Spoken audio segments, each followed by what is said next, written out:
it's my pleasure to introduce our first speaker on this course, the Right Reverend Dr. David Thomson, who is the Bishop of Huntingdon. He is a second-generation vicar, at least. But he started his career studying English at Oxford University and did his PhD on the teaching of Latin in the Middle Ages. He then taught in education and then came to the right place, came to Cambridge to study theology and also trained for ministry at Selwyn College in Westcott House here in Cambridge.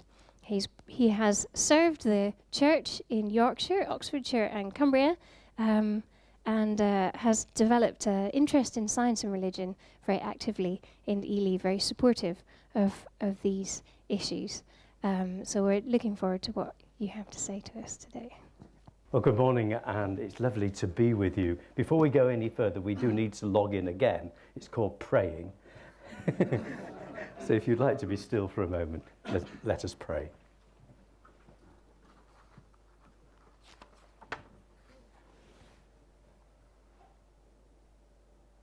Come, Holy Spirit of the living God. Open our ears and our hearts to hear through this day that which you would speak to us.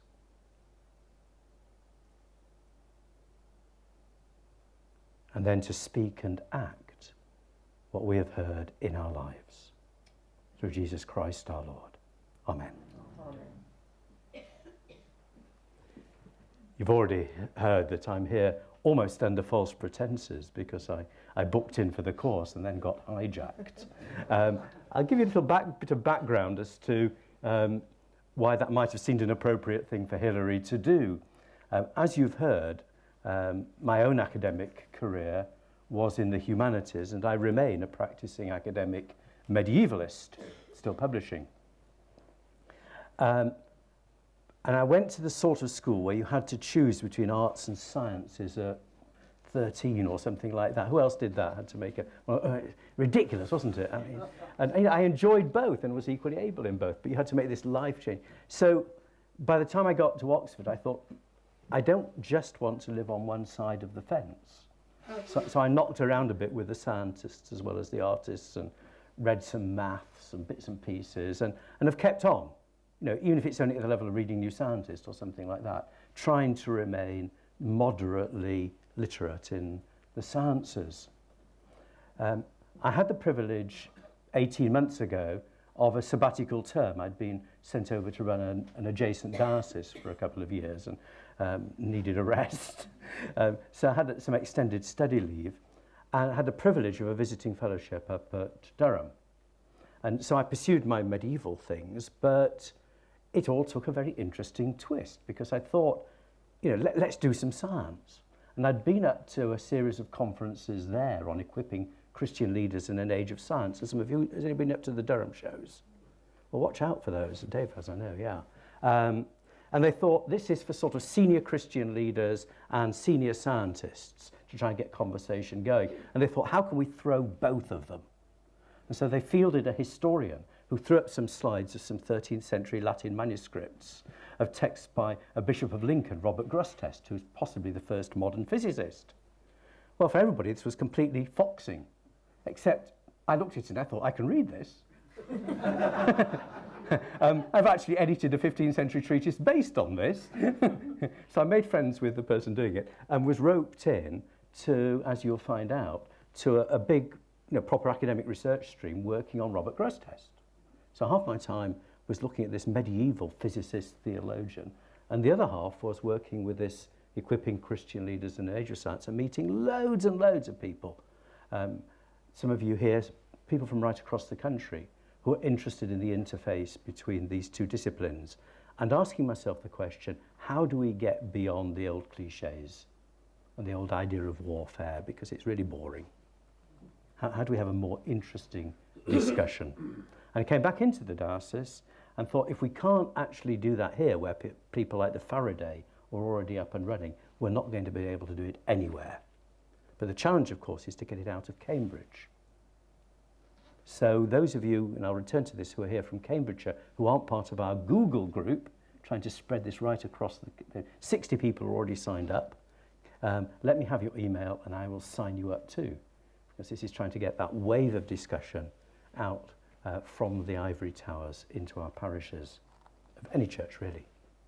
So I was asked to speak, and I thought, well, I'm not a technician in any particular area, but what I can be is a living, walking, talking example of someone perhaps like yourselves who's come to this as a general practitioner and thought, how can I move forward personally and help others move forward in science and faith working together? And I've thought that we would do that under these three headings of historically, nationally, and locally. And I'm hoping in the first section of looking at this historically, to lay some ghosts, to offer a couple of good reads, and one example of that we can draw. And you can guess which biography I might be talking about from what I've said at the moment. So here are some ghosts which I needed to lay for myself, and I think we need to lay if we're going to engage in this sort of area with other people, because the conversation will tend to drift towards these things. And it's good, but it's often very stale.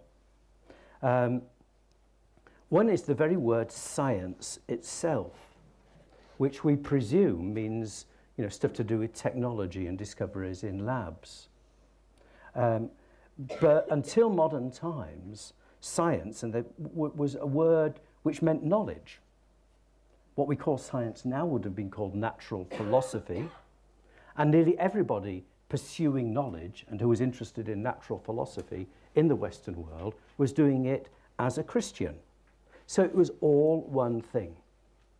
So one of the first moves we have to make is to try and stop thinking that there are two boxes. In historical terms, that's a relatively recent and not a necessary distinction. Then there are some individual stories which people keep on quoting to us. Galileo and the church's persecution of Galileo frequently comes up. But of course, Galileo was a practicing Roman Catholic. And actually, quite a number of the cardinals, senior clergy at the Vatican, were on his side. And the real worry, said he as a Protestant, wasn't to do with keeping science in its place, but keeping the Protestants in their place, because they were starting to read the Bible in new ways which the Vatican couldn't control. And science was just part of all of that. And the Vatican was really worried. It wanted to keep its mitts on this. And so Galileo, who was temperamentally not someone who just wanted to knuckle down, found himself on the wrong side of the line there. Now, I'm talking cartoon here because people talk cartoon the other way around. I'm hoping to do enough that you would go back and look at these stories, look them up and realize that they aren't all that they seem. When you hear that meme, oh, Galileo was persecuted by the church. What about Newton? Great physicist. Also had a very deep faith. Of course, it was a very unconventional faith. You know, he wrote long treatises not just on science, which are impenetrable, but on religion, which are equally impenetrable, and had all sorts of spiritualist sort of ideas and the rest of it. But the point is, again, that he wasn't just a hard-nosed materialist, as we might assume, simply because he does hard maths. He was equally interested in every other part of life as well. What about Darwin? Well, it's quite true that as his life went on, he lost the relatively conventional faith that he'd started with. But this was to do with a lot of other things than his discovery of the origin of species, particularly the death of his daughter. And he wrote, "It seems to me absurd to doubt that a man may be an ardent theist and an evolutionist." So even though his own personal faith was problematic for him, he didn't make an intellectual distinction between, well, if you believe that, you can't believe this. What about the famous post-Darwin Huxley-Wilberforce debate? You know, the one where the Bishop of Oxford asks, you know, are you descended, sir, from an ape on your mother's side or your father's side? Which was not a very good joke, but everybody thinks, oh, Huxley put Wilberforce, the Bishop of Oxford, back in his box. Well, Wilberforce was actually president of the Royal Society, I think, at the time. So by no means a fool when it came to science. And those at the time didn't make much of the debate. It was widely thought to be a draw. But a group of people afterwards used it for propaganda purposes. They actually had what you could almost call a secret society, the X Society or Z Society or something, because they wanted to advance the cause of science as an independent discipline. And if there was a debate going on between Huxley and Wilberforce and the other people in the room then, it was more to do, not this time between Catholicism and Protestantism, but between liberal approaches to Christianity and conservative approaches to Christianity. Some which really don't want to talk about anything apart from the scriptures, some which admit reason and other ways of thinking. That's an internal debate to Christianity. But that other party, working with this afterwards, had an interest in professionalising science. The word scientist, as opposed to science, did you know was only coined in 1833? And it was an attempt to remove science from the domain of interfering clergy like me on an amateur basis, playing around with test tubes in their kitchens, collecting butterflies when they should have been writing sermons. A new professional discipline of scientist was emerging, just as it was in every other walk of life. And in fact, at the same time, the church started to professionalise. This is when theological colleges started to be founded. So if you wanted to be ordained, heavens, you had to be trained. Good heavens, trained, rather than just presenting yourself to a bishop who said, well done, chap, turn up on church and I'll ordain you on Sunday. As the scientists professionalised themselves and wanted to take control of the study of science, so then religious people were tempted to do the equal and opposite reaction in the other way. I'm nearly in sync, I'm going to head on, on there. Have you heard the word fundamentalist? Obviously. That comes into being very soon after the word scientist. It also doesn't have a very long history. And a book was published in the States called The Fundamentals of Religion. And that scouted out a very conservative approach to faith in contradistinction to scientific viewpoints. And so this is where the idea of the 7 days of creation being a literal account of the history of creation comes from. Very few Christians before the 1840s would have espoused that viewpoint. Augustine makes fun of it. But during this reaction to people promoting evolution, a certain sort of Christian wanted to say, absolutely not, and parties were formed and wars were built. And one of the key bits of language, again, to reclaim, is if somebody asks you, are you a creationist?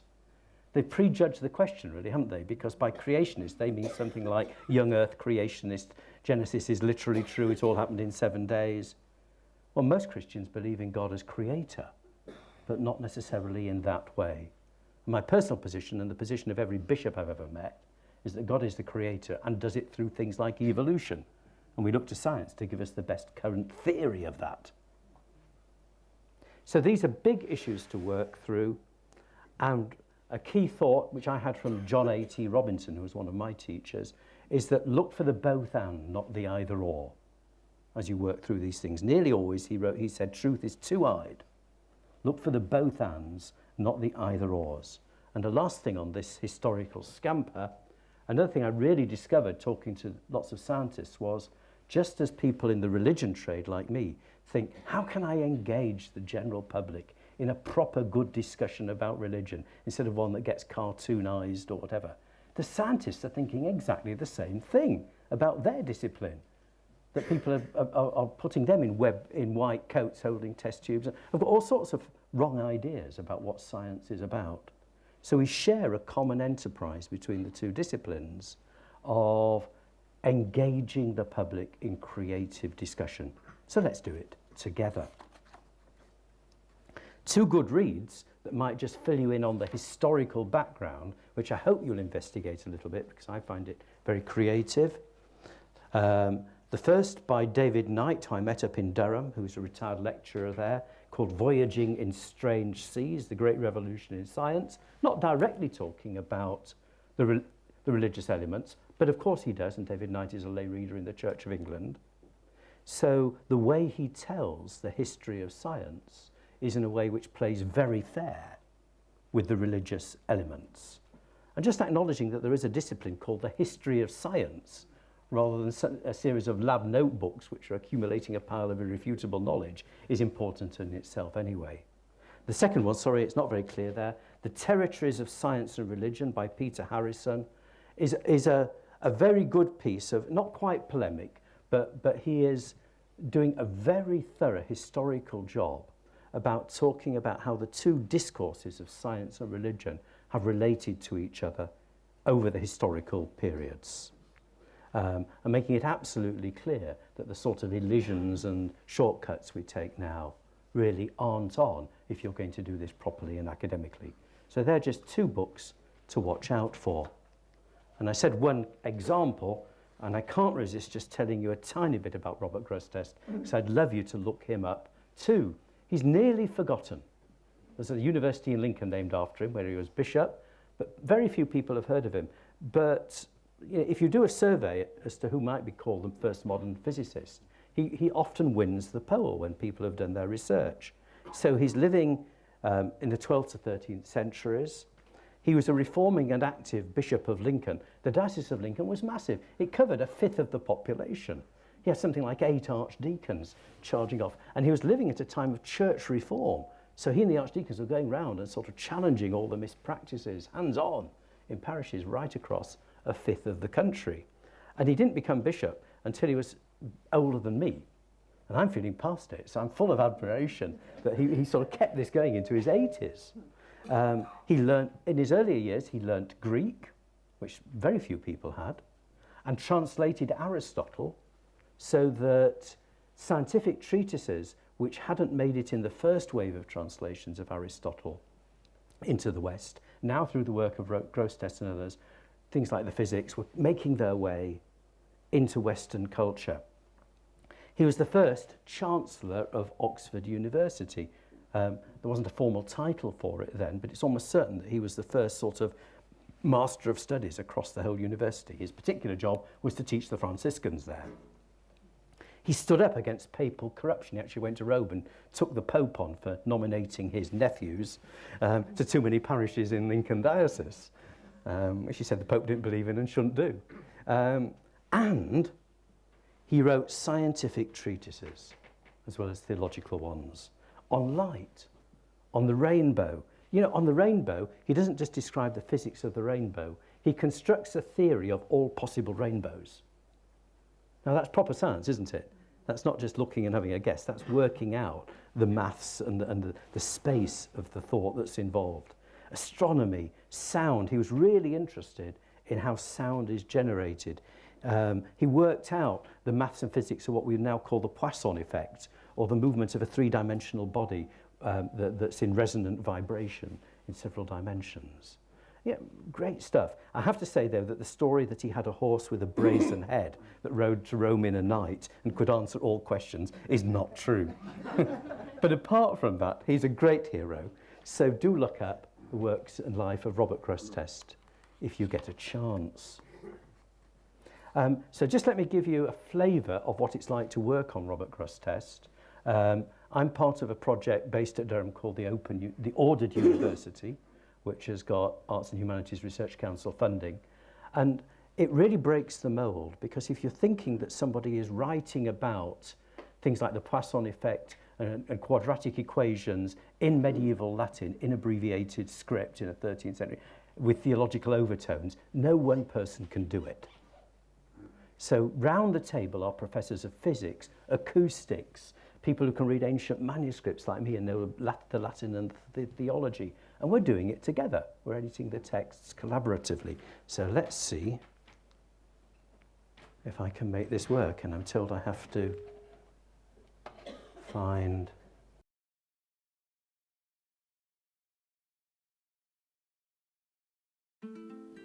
The Ordered Universe project is an AHRC-funded project, initially funded through a network grant, which was a grant specifically to establish a group of scholars interested in understanding the writings of Robert Grosseteste and particularly his writings on natural phenomena. This is part of the Being Human Festival, and this is our contribution to that. So the primary aim is to share our fun and joy and some of the challenges that we find in our research, and to share this with the general public. We've got a problem to solve, which is to understand the context and the content of Grosseteste's writing. And the only way we can do that is by coming together with experts in different areas. So we've got humanities scholars, Latinists, paleographers, scientists of different disciplines, scientists working with these humanities scholars, looking at 13th century treatises on scientific topics by this extraordinary English polymath mind, Robert Grosseteste. He's one of the most fascinating characters of the Middle Ages. There was a wonderful book written in the 1950s called The 13th Greatest of Centuries, and Grosseteste is one of the greatest figures in this century. A polymath, he's a scientist, a religious thinker, theologian, he's a politician, he writes on agriculture. From around 1220, 1215 to around 1225, 1230, he wrote a series of about a dozen manuscripts. The manuscripts that we're working on are particularly his descriptions of natural phenomena, and his passion is to try to understand the natural phenomena around him and to give some explanation of them. Here we are in Prior's Hall. This is part of the deanery. It's a wonderful part of the cathedral complex, and we're holding here the collaborative reading part of the day, where the groups are literally going through Grosseteste's texts and translations with our team of experts. We have humanities and sciences working together with the public and taking us through this research exercise that we engage in. It was interesting when we first started running these workshops. The first one we ran, a group of scientists sat down on one side of the room and a group of humanities scholars sat down on the other side of the room, across the table facing one another. And as the project's gone on, we've got much better at talking to one another, trusting one another, and appreciating and understanding the different approaches to the same material. It's not simply a question of us humanities experts providing the translation and the scientists providing the meaning. We do it together. The scientists help us with the translation, help out teasing the logic of the treatise, what Grosseteste might really be talking about, and then we explain the context. And between the two, you end up with a fuller and richer picture of what Grosseteste is talking about. So there's a great ambition here. Here's an example of the sort of manuscript we're working on. But great ambition, not just to bring together the disciplines and bridge the divide between them, but Grosseteste also develops a theory of what the whole intellectual and educational project is for. And my particular contribution is working on his treatise on the liberal arts, as they called them then, and the idea that what we study in universities and schools is sharing in God's work of reordering the world. This is a medieval theological construct that the world had been made by God, had fallen away from his created purposes, and one of the ways in which we are enabled to work our way with Christ back into the reordered kingdom of God is by reordering our minds to hear again God's word as shown us through science as well as through the scriptures. So this is not just educative, it's salvific in that medieval way of thinking. There isn't a divide between them.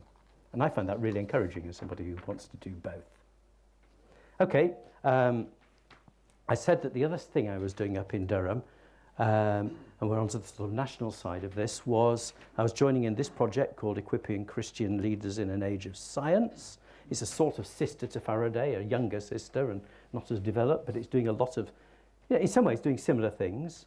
But its particular contribution has been to getting together people in fairly senior leadership in the disciplines and trying to get dialogues going between them with a series of conferences in Durham. And that project has got 5 different strands to it. So there's a research, there's a line, there's advice to people who are finding themselves called to speak on difficult issues if they're leaders, theological resources for people in training, these conferences. And then the last of them, awards for scientists in congregations. And you're going to hear more about one of these more fully later on when Dave comes to speak. And here you've got a couple of snaps of conferences going on up there. And then here, these are the winners of the first round of prizes which are resourcing local churches where the local church leaders and scientists in or connected with the church are determined to work together to introduce some of these exciting overlaps to the wider congregation and the wider area.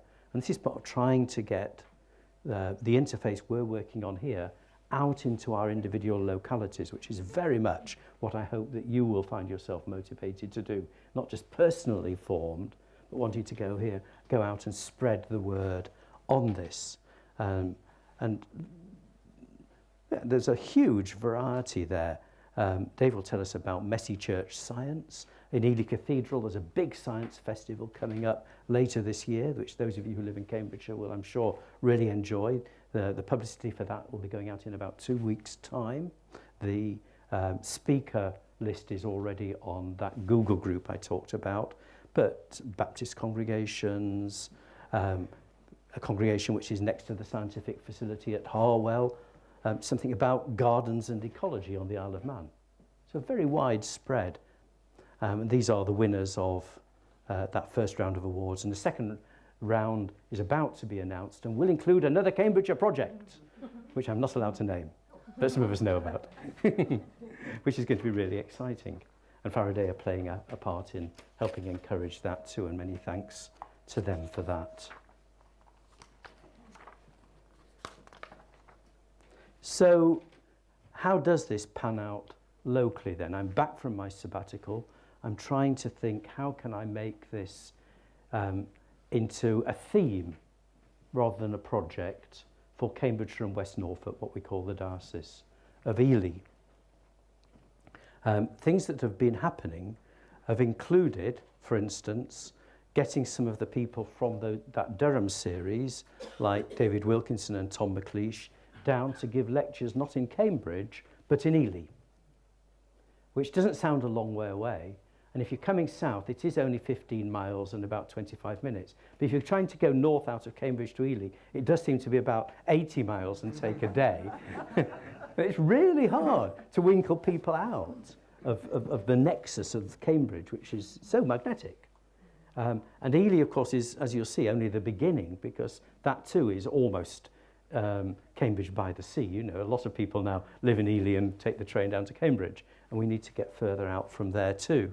But getting folk from Durham down, there's a lovely venue in the old palace at the old Bishop's Palace in Ely, where they've got a lovely lecture room, and we managed to fill that several times now with speakers coming in. And two of the speakers, or the leaders from that Ordered Universe project, Giles Gasper and Hannah Smithson, who you saw on the video, are actually coming down on Saturday the 11th of February to talk about that Grust Test project live.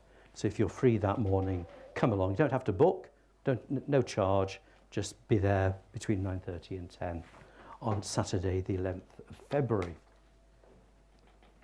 But they're from Durham. How to winkle the Cambridge people out? Well, our secret weapon here is Professor Sarah Coakley of the Divinity Faculty, who's deeply interested. One of her themes is this relationship between science and religion. And she, from the great god Templeton, who seems to fund all of everything that happens in this area, has managed to get funding for 3 postdocs who are people who are embedded in Cambridge departments as sort of theological reflectors, looking at the ethics, looking at the motivations, looking at the bigger picture around what it is, you know, that might be the genetics that's being studied there. So this is really interesting. You've got hard science, cutting edge stuff, and very well qualified theological reflectors, people with qualifications in both theology and science usually. So we'll risk another video, which I'll play to the end this time.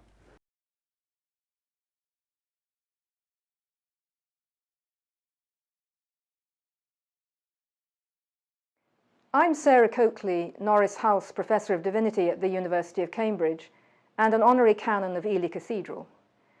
One of my concerns as a professional theologian and priest is to draw a wide range of people into public conversations about the relation of science, philosophy, and religion.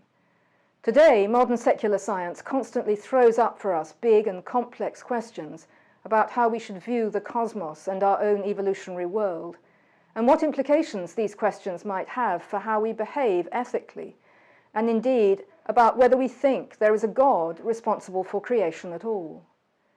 On Saturday, October the 15th this year, I shall be chairing a full morning of discussion at Ely Cathedral focused on the work of 3 of my current postdoctoral students at Cambridge who work at the interface of natural science, philosophy and theology. They are centrally concerned with some of these big questions and have been involved in the last couple of years in a fascinating new experiment. They have been placed as young scholars of philosophy and religion alongside top-rate scientists at Cambridge to forge critical new discussions about neuroscience, evolution and cosmology, and their relation to philosophy, ethics and religion. Each has chosen a challenging topic to discuss with you on October the 15th.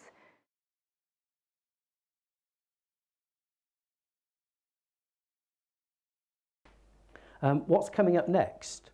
Well, I talked about the Science Festival that's happening in Ely, and 6 speakers are already booked to come and give talks during that, and that's in June. So on the Google group, all the dates of that, or just Google through to Ely Science Festival, and those dates are up already, and I don't need to introduce most of these people like Robert Winston. Interestingly, Gina Radford suddenly woke up to the fact that one of our newly ordained curates is Deputy Director of Public Health for England.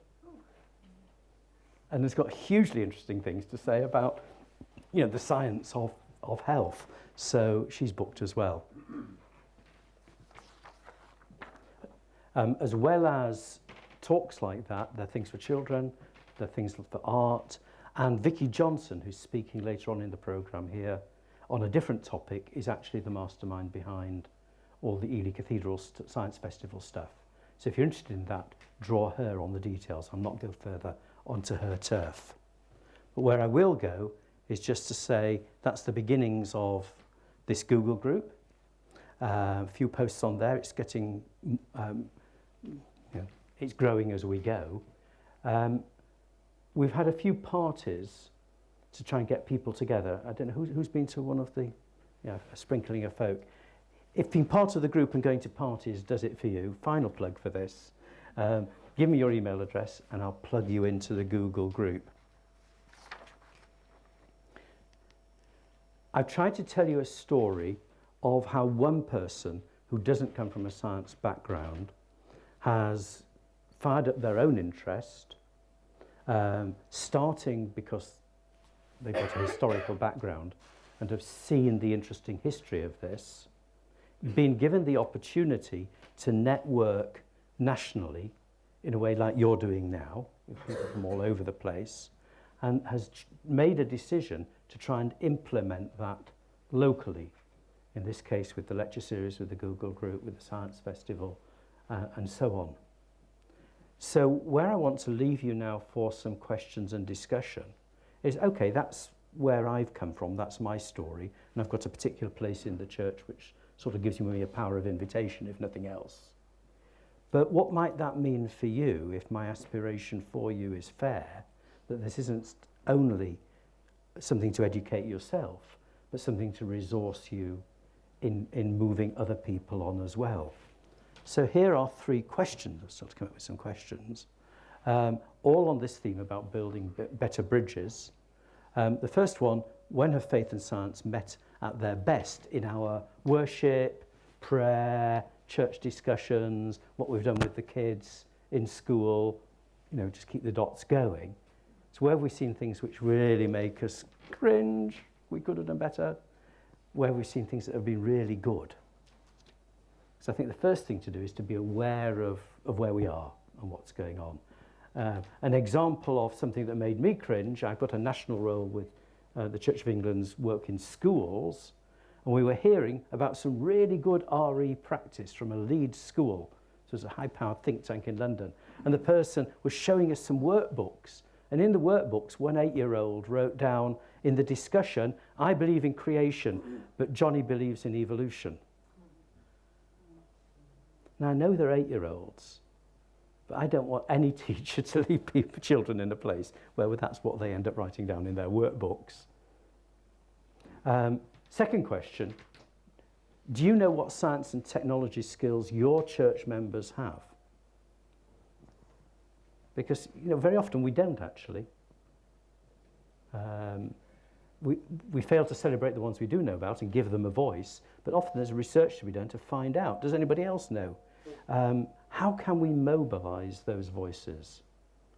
Is it dialogue sermons where someone is interviewed that gives them a voice? Is it that there's an opportunity for the minister, one of our funded projects under Christian Leaders in the Age of Science, is take the vicar to the lab. So we actually see the workplace, get a feel of it. Third question, what sort of input from others and elsewhere would make a difference to help you do those two things? So we've got half an hour or so, 20 minutes, what have we got? About something like that.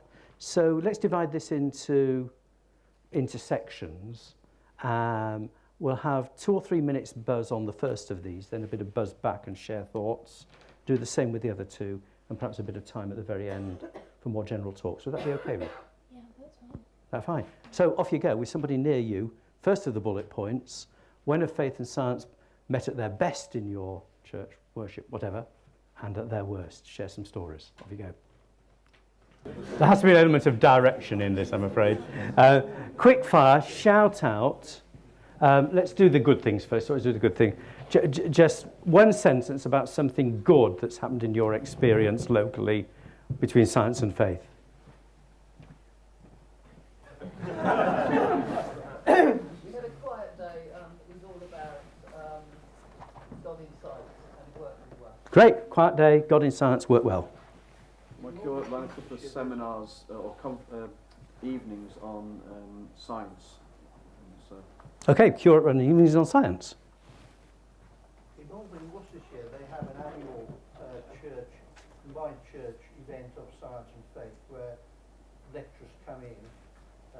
It's fairly formal, there's discussion after. Yeah.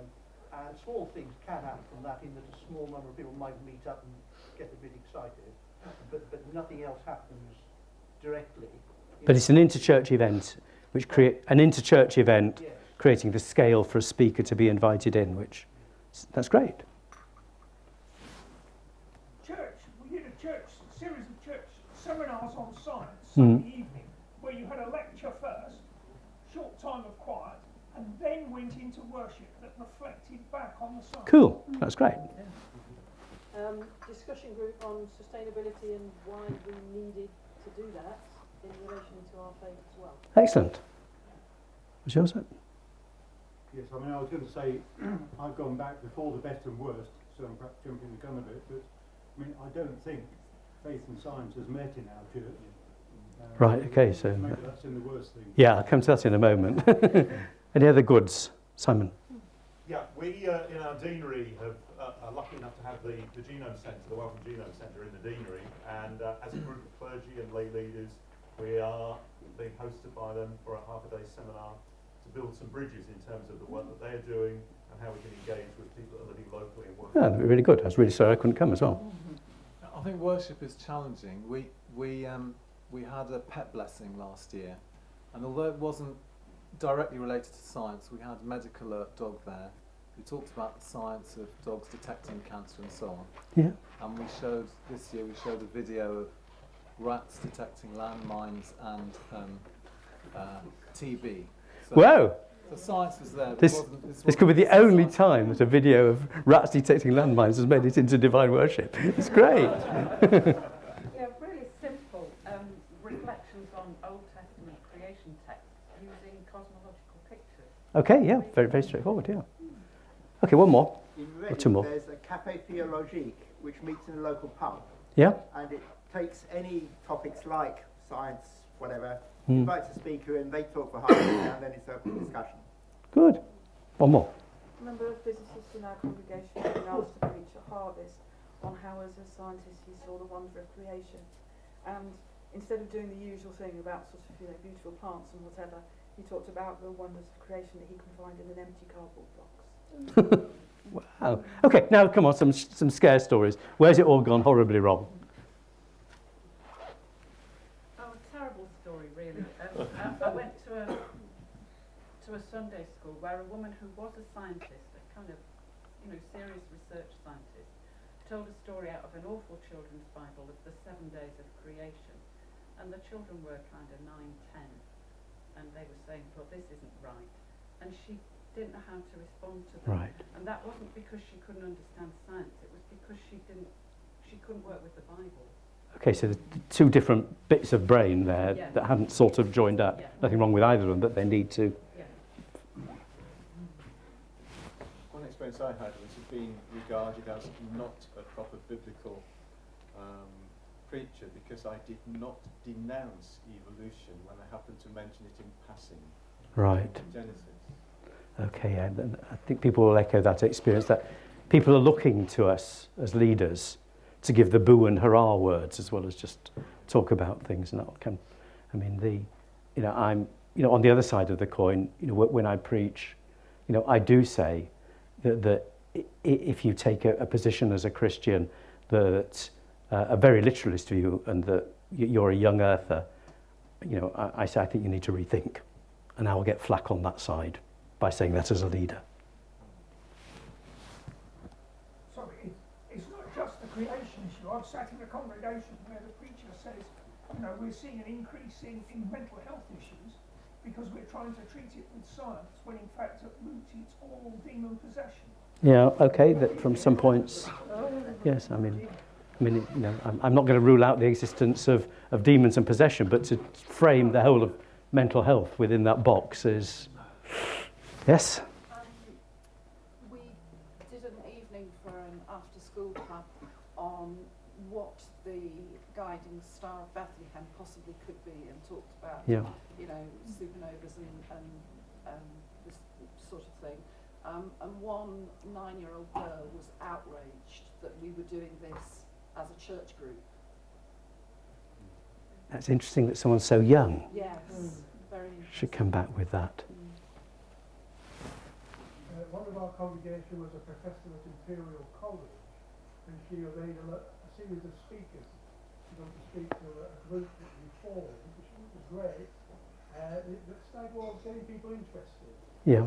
They weren't, they're sort of vaguely interested in science and religion, but not in any detail. So I'm hoping that as you're here for 2 days and do all these things, you will begin to pick up more ideas of those little interventions you can make that take us out of the bad and into the good. And some of the bad is very, very bad. I'm slightly reassured that there wasn't a total tsunami of things. But alongside that, just think of the things that aren't there at all when you look at our hymnody and our liturgy and the paucity of scientific reference within that. It's saying something by silence. One more from the back and then we'll move on. The theme of lack of interest was what we were talking about. It's not just about science. If you try to engage people with faith and economics or It's true. politics, it's the desire of people in congregations to treat religion as a bubble place so they can escape from the rest of the world. So if you take them to the edge of that bubble, they think you're getting off topic. No, I think it's a symptom of life at the moment. And Grosseteste is my great picker of the bubbles, if I get anybody interested. Let's go to the second question. Just talk with your neighbour about, are there people with science and technology backgrounds in your congregation? Do you feel that you are aware of those who are there? Are they being encouraged? Is there more you can do to discover and encourage? So scientists in congregations, just for a couple of minutes. So there's only one part to this question. But if you'd like to just fire out to everybody any response you've got to the second bullet point. The level of engagement of discussion is boding really well for the next couple of days. You're well in. So some quick responses to the second bullet point. I think it's not just about faith and science, it's about what our congregations do generally. It's just not know what we do outside the church. Thank you. I have a priest who is a biological scientist. I discover I share from very different small congregations the problem that there is a lack of intellectual discussion. Yeah. And that's because of disparities in educational level and disparity in age. Okay. our situation, we're in a parish, a village that's about 4 miles outside Cambridge. We have medics and researchers in spades, but often they want to leave their professional work at the desk or at the lab, and many people in this don't really are not aware of what they do. Right. So this is emerging as quite a theme, isn't it? That people are leaving the rest of their lives at the door when they're coming into church, at least overtly.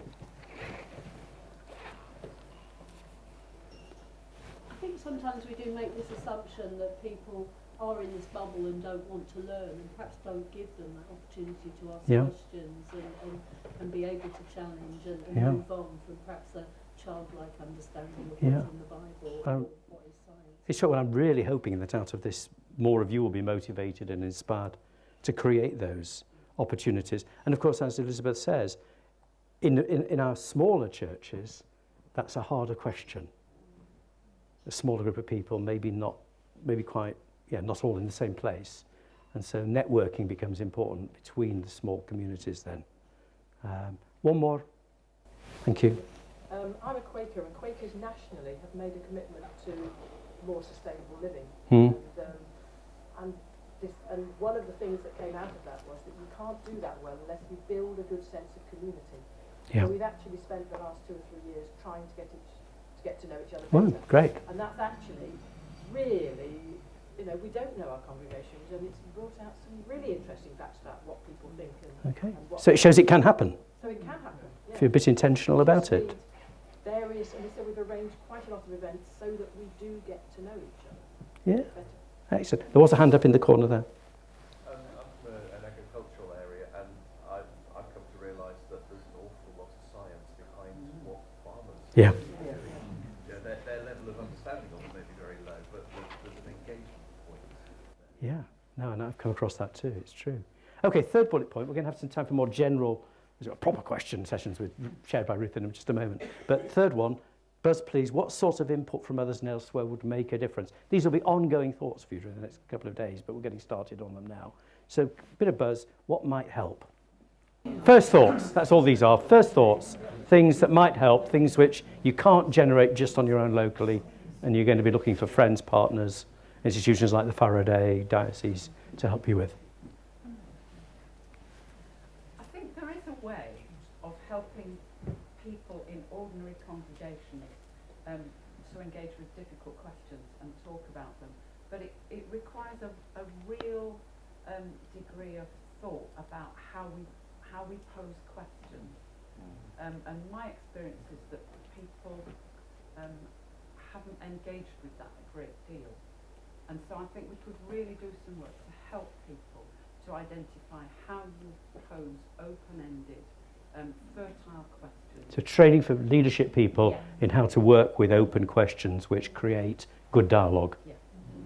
Thank you. I think in my church context, the first place to start is actually getting the leadership to see why this is important and to value this.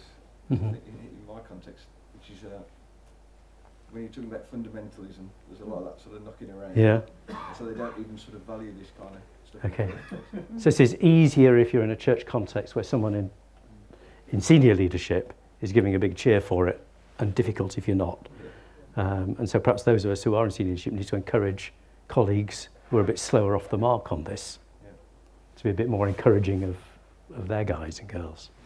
Do you think there's an element in churches where there's an awareness that there will be different views amongst the people there, and it's going to be too dangerous to go into this area, we'll just keep it all quiet?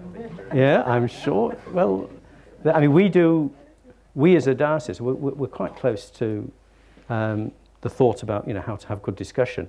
We as a diocese are aware that anything we can do to help people have difficult conversations when we're not in the critical stage of some church has gone into meltdown is really helpful. Because, churches do face crises, and if you've learnt to have those difficult conversations early, it's not just faith and science that helps, but, you maybe save a ministry. So, yeah. In our culture, if somebody is scientific, it's expected that they want to people of faith. True. And that comes into church as well. Yeah. So I think one thing that would help is encouraging scientists to come out. Okay, right. Encouraging scientists to come out. That's memorable. That'll make it into the record. One more from the back. My husband works in renewable energy, and one of the problems that we've had in the last 6 months is that because he works in renewable energy, he is now dealing with the whole renewable energy at level of the church. And I think there is still an element of grace and gentleness that we need to give our scientists, because I know if perhaps I was a GP or a doctor in a congregation, would I really want to know everybody's issues with their big toe at coffee time? Yeah. So whilst I'm all for this, and it's absolutely a good discussion to have, we do still need to be careful that we're not just jumping on the bandwagons of those that are useful to us, and perhaps those that are a little bit too... No, it's a fair comment, and anyone who's done local church leadership knows that, sometimes the qualified teacher is not the person who's going to do Sunday school for you, because they quite like to be away from kids for a bit. On the other hand, they have gifts, and how to work that together is, Okay, we're going to go into a different phase now for a quarter of an hour or so. Ruth's going to chair. We're going to have a roving microphone, so everything's on mic for this part. And it's really questions or comments. Ruth, you say what you want. Yeah, so questions to David, or any burning comments, but if they are comments, keep them very brief, but mainly questions to the speaker. And if you can raise your hand, I'll point you out, and Julia will come to you with the microphone, and please hold it nice and near to your voice, to your mouth. Okay, so the gentleman here with his hand up.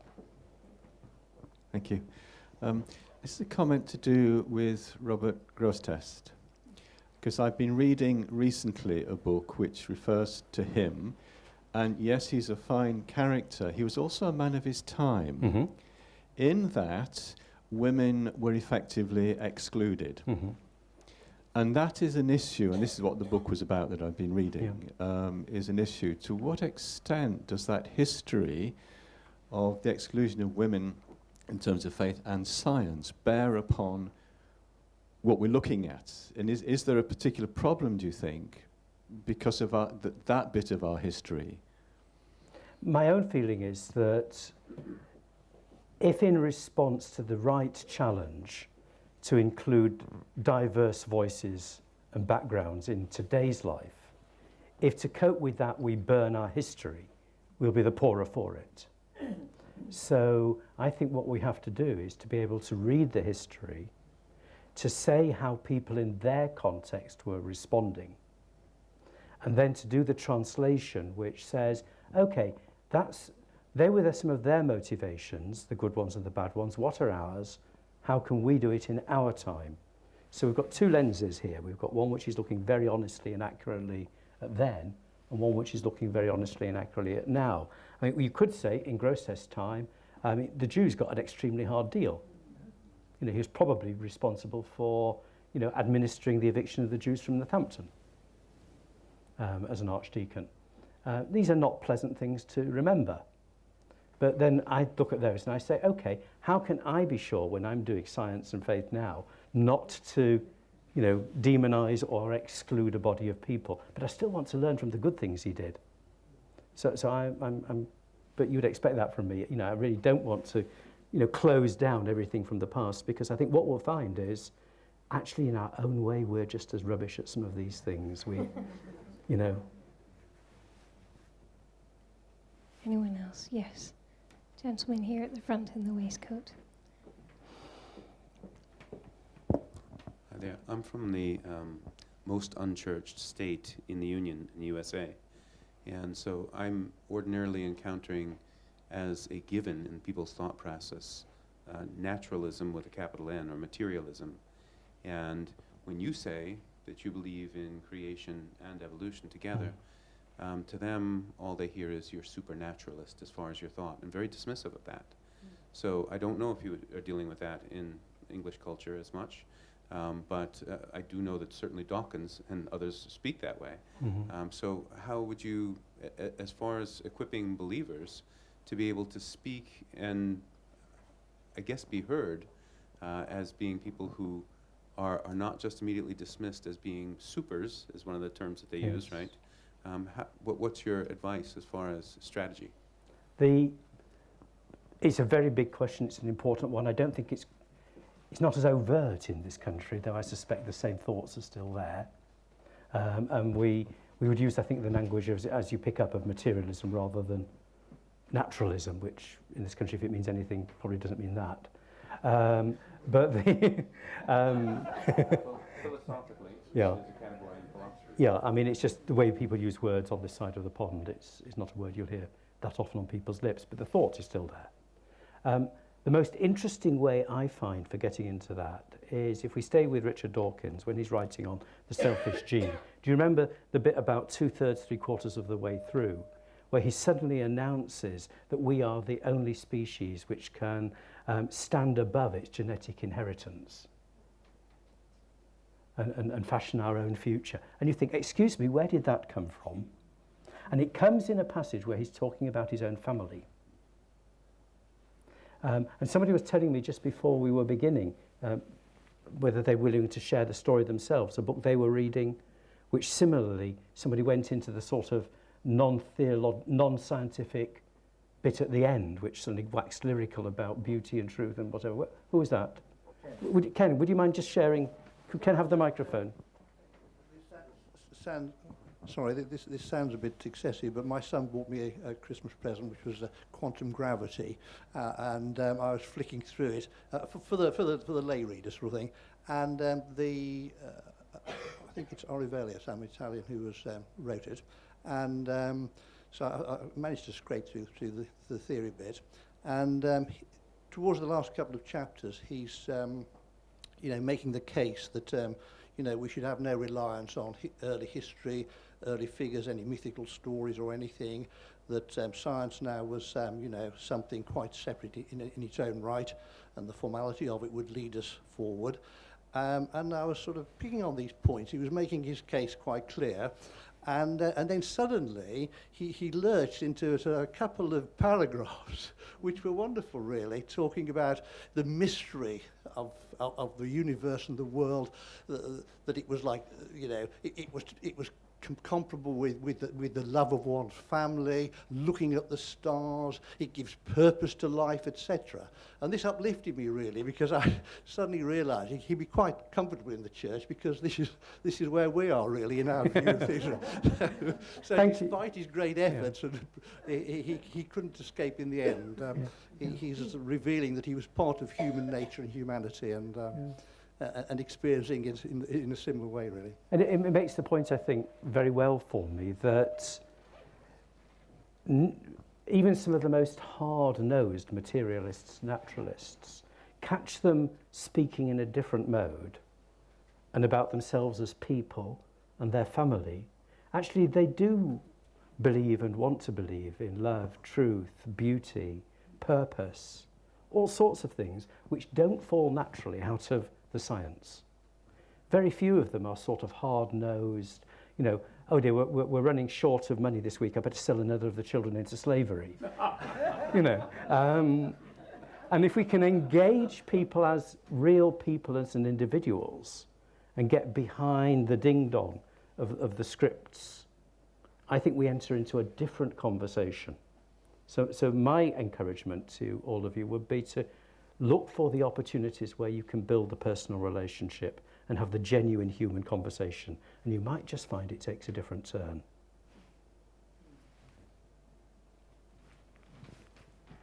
Any further questions? I have one of my own if no one... Yes, gentleman at the back.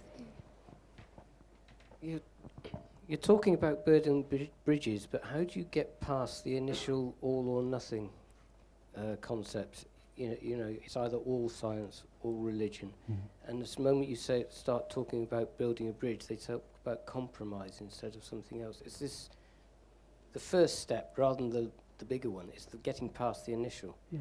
Well, the strategy is implicit in what you've seen here that I'm adopting, which is and a little similar to what I've just said in responding to people who appear to have got very hard-edged positions, which I think if I can introduce into a local situation interesting people who themselves have a degree of authenticity and are living in both worlds, then it becomes hard to have a very either-or conversation, because you've got somebody in the room with you who's a both and living it out and telling that story. So I think it isn't easy to get going just from scratch. And if you're a local leader and you're feeling, well, I'm a both and a bridge, but gosh, this really puts me on the spot if I'm all that's left to join at the two. So I would say look for allies who can stand in that both and space with you, and interesting people you can invite in. I'm building a speaker list for our local village churches of folk who can come into their spaces who are these both and people. Some are professional scientists, some are not, some are just folk with an ecological interest.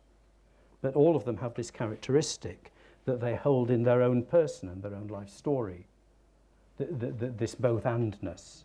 So the best I can come up with at the moment as a strategy is to try and, again, get beyond the texts and bring in the people. Well, that's a great note to finish on. Thank you, David, for everything you've inputted to us this morning. Really enjoyed it. I'm enjoying hearing a lot from everybody else during the rest of the day.